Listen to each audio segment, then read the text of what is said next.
Hello, my wonderful, beautiful friends, guys. Welcome back to our /MaliciousCompliance, where people follow exact orders to spite someone. And in today's episode, it's all about nasty Karen managers messing with the wrong workers and learning hard lessons. The stories are so satisfying in this one, so sit back, relax, and seriously, try not to shake your heads too hard at these posts today. So I've been working remotely for almost 6 years now, but I recently joined a new company with a new team leader. Now I could tell right away that this guy was freshly promoted. You know that vibe when someone's trying a little too hard to flex authority? Yeah, it was this guy.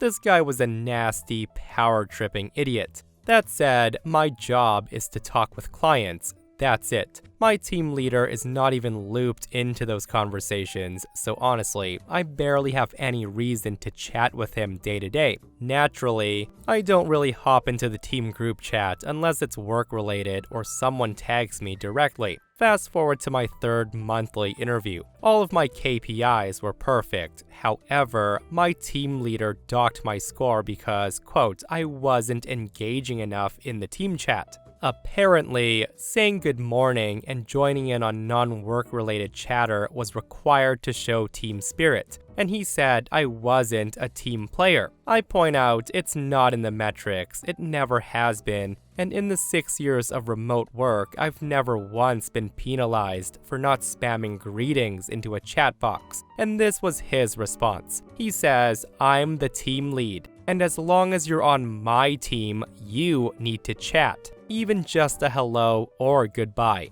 So with that, cue malicious compliance. Every morning, I start posting good morning, and every evening, I would post goodbye, but in a different language every day. Monday was Korean, Tuesday, Spanish, Wednesday, Greek. You get the idea.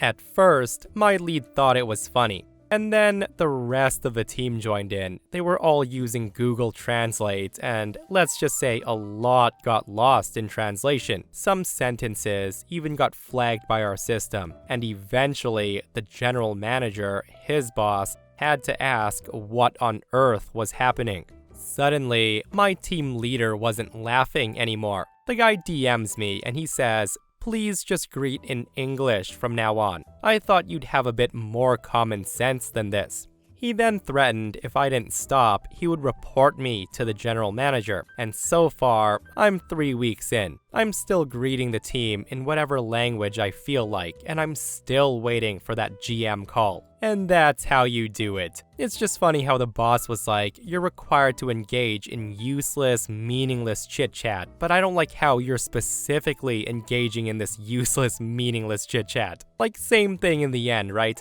And the way that OP went about it probably got people much more engaged than the typical forced, are you enjoying the weather today nonsense. But yeah, some bosses seriously power trip a bit too hard, just like the one in this next post.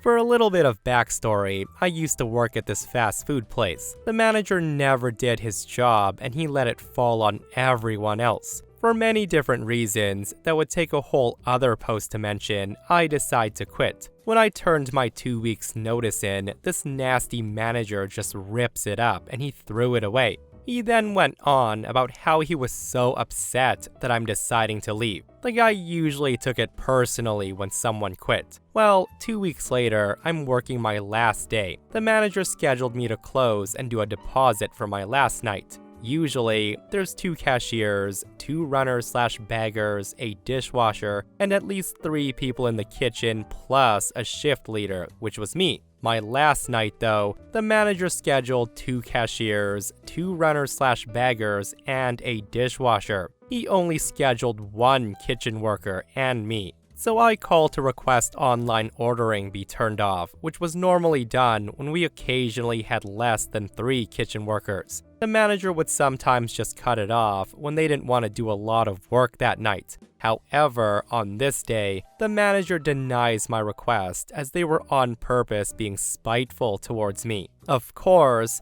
that's when I complain that there's no way that we could do online, dine-in, to-go, call-in and third-party orders with one kitchen worker and me, who also had to deal with customers, system problems, helping in the kitchen, and supervising other workers. That's when the manager told me that if I need extra help when the orders got too backed up, to call the dishwasher up to the lines to help for a minute. I just thought, good idea. So I pull one of the runners into the kitchen to expo, and I have one of the cashiers rotate between the register and running when the runner needed help. I asked the dishwasher to come up to the line to help at about 6 o'clock, and we were slammed until closing at 10 o'clock. We had been 30 minutes behind on all orders that night, so the dishwasher got no dishes done that night. I go and do deposits, and the dishwasher starts walking towards 3 full sinks and a full floor of dishes in the back. I ask her what she's doing, and she answers she's gonna do the dishes. That's when I tell her that her shift was over and she needs to go home. She says she doesn't want to get in trouble for not doing the dishes. That's when I tell her that the manager said that I could call her up when I needed help, and that I needed her help all night and to not worry about it.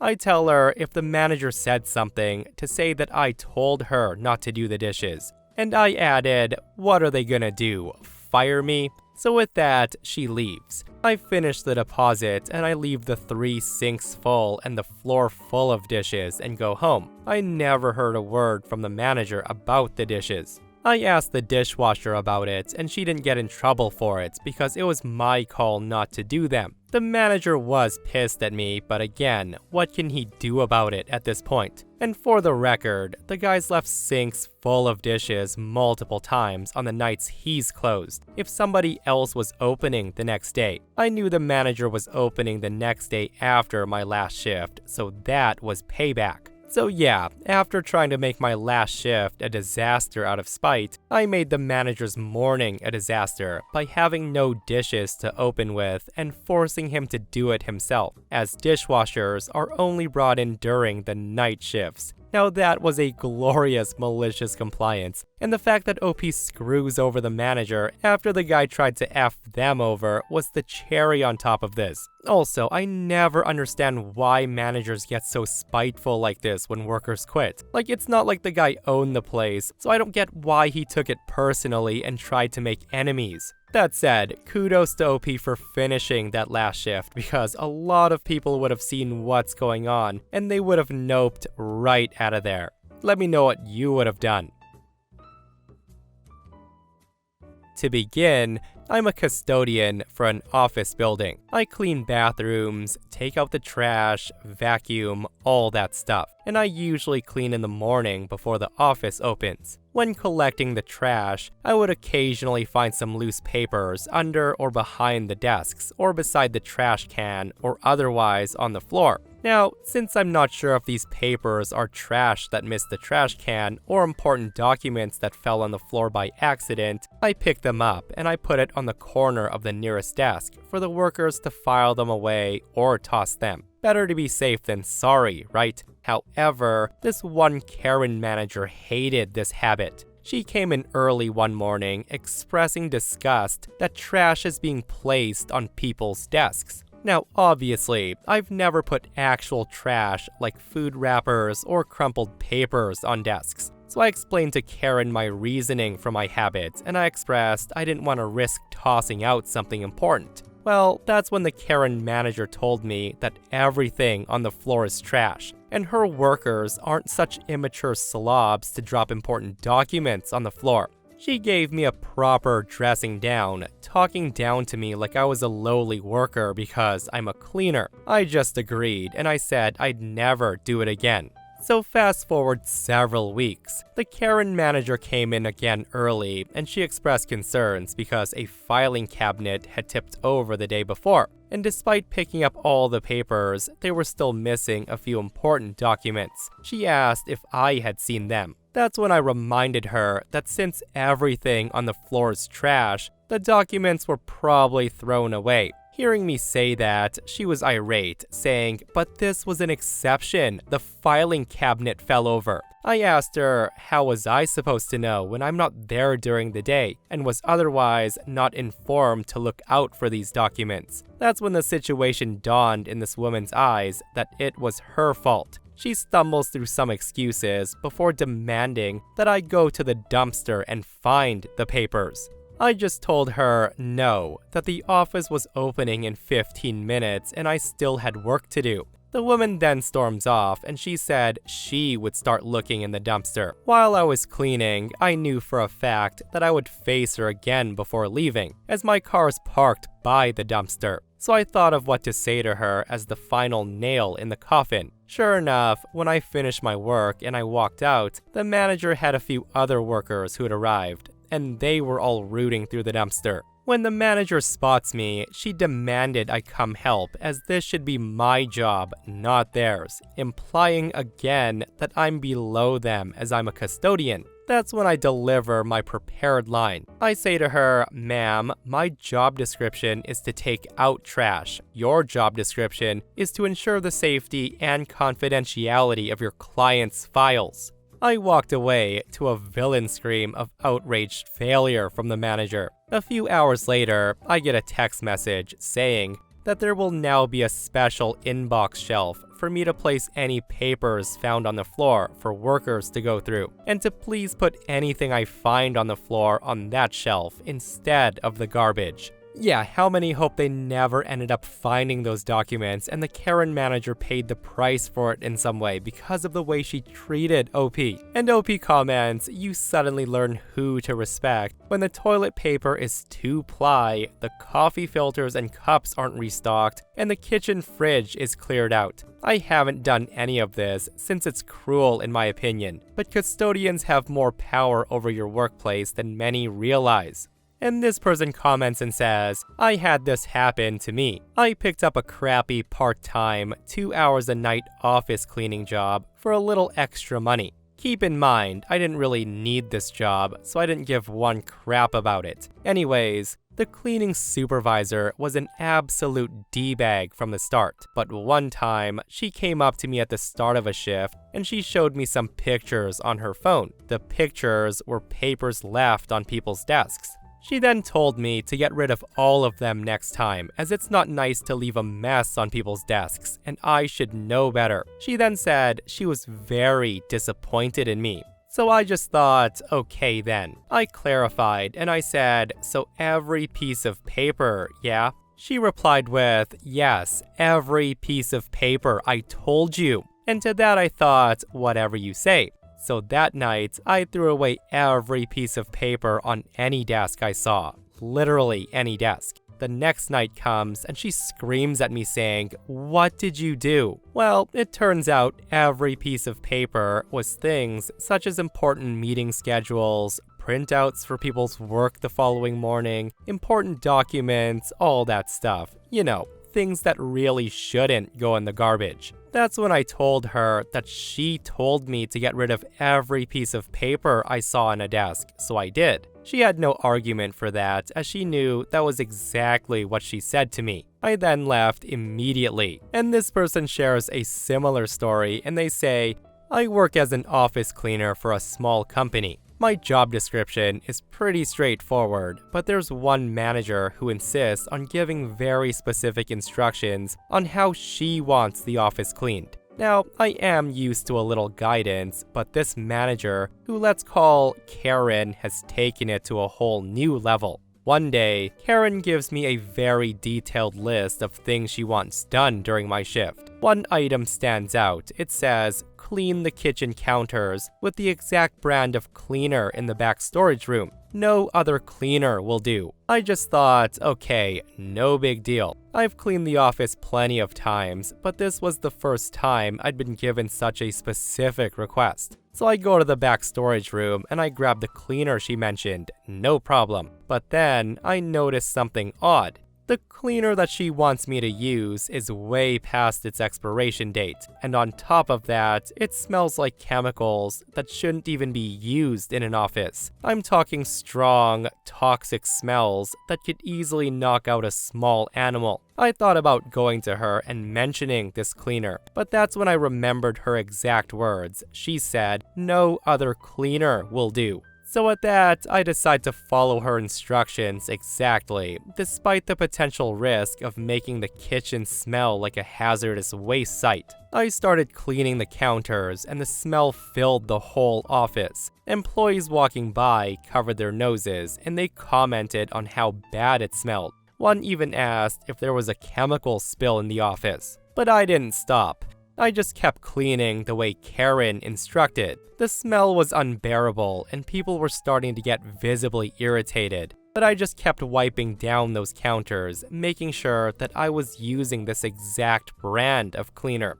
Finally, Karen comes out of her office. She saw the situation, and she took a deep breath, and she said, "What in the world is that smell?" That's when I calmly said, "Well, you asked for the counters to be cleaned with this exact brand of cleaner in the back storage room, and that's what I used." Hearing me say that, she went completely silent, and then she muttered something about being more specific next time, before quickly retreating to her office. Meanwhile, I just stood there, watching the employees scramble to open windows and air out the office. I knew I'd followed the instructions exactly, and if she wanted to be that specific about the cleaner, well, that's her problem. So to preface, in early 2020, I was hired under the title of assistant manager at a local automotive shop. We mainly sold tires and alloy wheels for passenger vehicles. The company owned several stores. I reported directly to my manager, who then reported to the owner of the company. Shortly after I was hired, I noticed the behavior of the manager was far from professional. The guy would constantly mock and berate me for being the new guy. I believe this was part of jealousy and insecurity on his part, as I end up recording more sales under my name within the first few months. The guy would also leave work early, and he would start drinking beer while the rest of us continued to work. If that wasn't bad enough, I remember when he found out that I did MMA training classes after work, and the guy tried to goad me into fighting him in his office for his own amusement. It was clear the guy didn't like me, and I was starting to get the feeling that he was trying to get me to snap or lose my cool, and as a result, I would lose my employment. I became even more certain of that with what happened next. On to the story. So during a few months that I'd worked there, I noticed that our takings for the day and sales records didn't match. I would often spend half an hour to an hour after work to figure out where the errors were coming from, while the manager would simply throw his hands in the air and exclaim that he had no idea how this was happening. The recurring issue seemed to be that our cash takings had been recorded incorrectly. There would sometimes be an excess amount of cash that didn't match up to what was recorded in the invoicing software. Other times, there would be less. At the time, I was an accounting student studying towards my bachelor's degree. I was beginning to get suspicious of the cash being out each day. However, given how the manager had been treating me up until this point, I was concerned that any complaint would somehow be twisted and used against me, and boy was I right. Several weeks later, my manager took some time off. During this time, I managed a personal record in store sales and also noticed something interesting. The cash was never out at the end of each shift. So I report this directly to the owner of the company. I explained what had been occurring while the manager was there. In all honesty, I was hopeful that the owner would be having a word with the manager about the discrepancies. However, I was also weary, as I believed that once the owner spoke to my manager, that the manager will immediately know it was me who reported this. And I was right. When the manager returns to work, he immediately approaches me with a pissed off look on his face. He says to me, "I've spoken with the owner. You tried to blame me for these discrepancies. You should focus on doing your job properly. If you did, this wouldn't happen." Now, I was quite taken aback by how angry he was. Although, I wasn't surprised that he twisted it and he tried to place blame on me. Given his reaction, now I'm even more suspicious at this point. But I thought, if he wants me to do my job properly, cue malicious compliance. That same week, I got to work. I start paying attention to what customers were paying when they were dealing with my manager. Behind his back, I began examining all of his sales transactions and invoices with a fine-tooth comb. As the days roll by, I start finding evidence of his dishonesty. When it came to a few cash sales, my manager was doing the following. Number 1, he would tell the customer that the price is $200 if he pays cash. Number 2, he would discount the price by $50 in the sales invoicing software. Number 3, he would put the extra cash into the till and he would record a $150 cash sale. And number 4, before we did the cash up at the end of the day, he would sneakily pocket this extra cash while no one was around. He was very foolish though, as the guy couldn't remember the exact amount he had swindled. Hence, why the cash would be up some days if he didn't swindle enough, or the cash would be down if he swindled too much. In the end, I took screenshots of the discounts he'd been giving on sales, and I sent them to the business owner along with a report. It was a report of a detailed description of my findings. The report also showed that on all days he wasn't there for the cash count, there was no variance, and when he was there, well, you can see what was happening. The owner was infuriated. This man had trusted his employee for years, and the owner was so infuriated, in fact, that he ordered my manager to do a mandatory drug test. This was on the same day he found out, and no surprises, he failed. Turns out, the manager had quite the drug habit. This was most likely his sole motive for stealing the cash, and the owner was beside himself. We operate heavy machinery every day in the store, so the thought of a manager walking around high as a kite wouldn't sit well with any health and safety professional.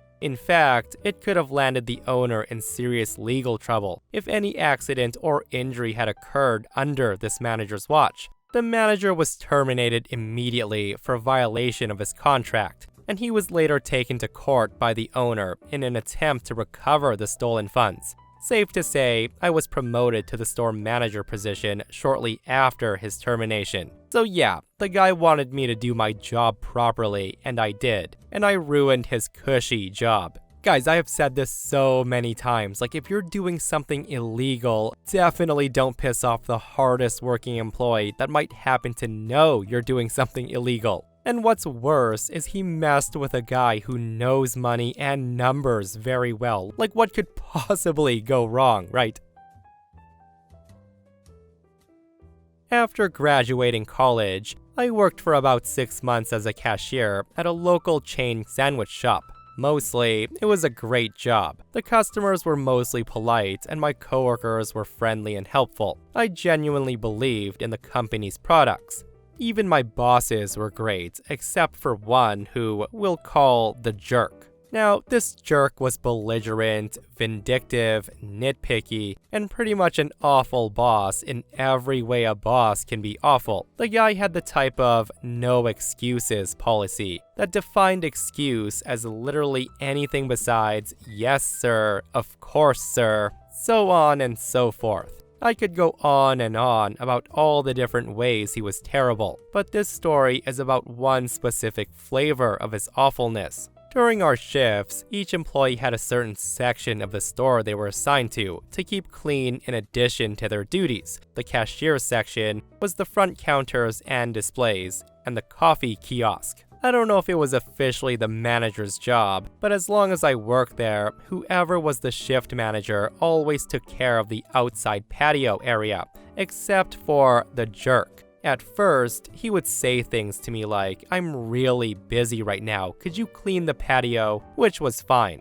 Part of the job description did state if you had free time and the manager asked you to do something extra, you did it. He was well within his rights. But one day, the guy suddenly starts asking me why I wasn't doing my duties by not keeping the patio cleaned. After all, the patio was part of my section. Now, it wasn't and never had been. I asked the other cashiers, and they all agreed that they'd never been told anything about the patio being part of the cashier section. Now, I didn't mind helping out with the patio if my other cashier duties were done, but it did irk me that he had taken something extra I was doing to be helpful, and he turned it into something that I was neglecting if I didn't do. It felt like a bait and switch, and I felt cheated. The bigger problem was that keeping the patio clean through my entire shift was a huge pain for me as a cashier. In the afternoons, I was often the only one at the counter, and customers would trickle in with a few minutes between each group.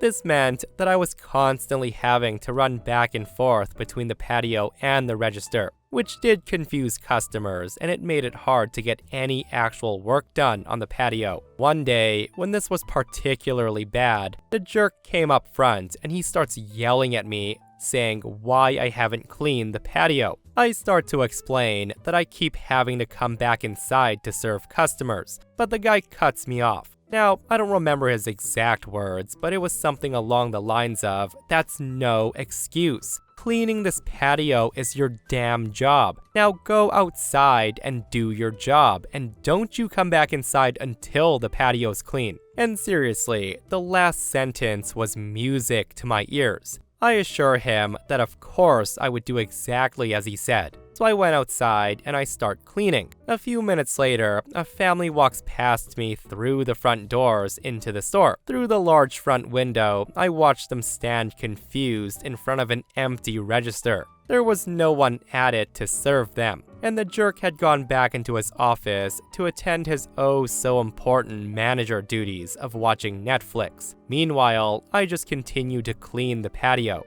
A few minutes later, another family came in, and they joined the first, standing confused and now annoyed in front of the counter. At this point, the jerk must have noticed them on the security camera, because he came out of the office and he starts ringing them up. Then came another set of customers, and then another and another. The jerk was at the register, so he had to serve them. The guy was now being forced to cover my job because I was too busy doing his. I finished cleaning the patio, and I came inside, and the jerk immediately starts screaming at me, asking me where I'd been, why I wasn't at the counter, and couldn't I see that there were customers. I just put on my most innocent smile, and I said, "You told me not to come back inside until I finished cleaning the patio. I assumed that meant you would take care of serving the customers, since I can't possibly be at two places at the same time." The guy just glared at me for the longest moment, and then he mumbled something about how I should have known what he meant, and I'm never allowed to pull a stunt like that ever again. He just shuffles back into his office. Now, it's not much of a victory in the grand scheme of things, but seeing the momentary flash of panic in his eyes as he realized that his do-as-I-say, no excuses policy had backfired had me giddy the rest of the day. And that, my friends, brings us to another end of r/MaliciousCompliance. Guys, I hope you enjoyed today's stories. If you did, hit that thumbs up. And if you're not subscribed, consider subscribing so you don't miss these crazy stories. And if you missed the last episode on the channel, it's an r/entitledpeople episode, where psycho Karens are running wild. So if you missed that one, go check it out if you haven't, and myself and Stevie Boy will see you guys in the next one. We love you.